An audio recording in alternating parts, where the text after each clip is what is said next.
Мен Сарбасов Асылбек Асанұлы, номер 49 жалпы орта білім беретін мектебінің директоры. Мектебіміздің қазақ тілі мен әдебиеті пән мұғалімі Жақсылық Жансаядан республика күніне орай ұйымдастырған челленджді қабыл алдым.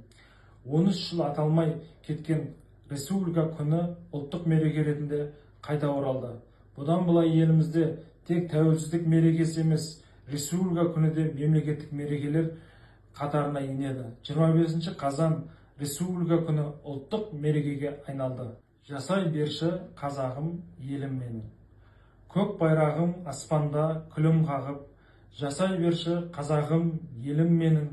Егеменді тәуелсіз азаттықта, жасай берші кең байтақ жерім менің.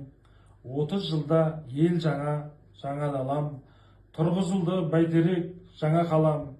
Бейбіт күнде қазағым жасап жатыр, арман еткен күндерді ата-бабам. Дей келе челленджді ары қарай қазақ тілі пән әдебиетінің мұғалімі Ералиева Динара Жарылғапқызына және мектебіміздің өзін-өзі басқару ұйымына жолдаймын.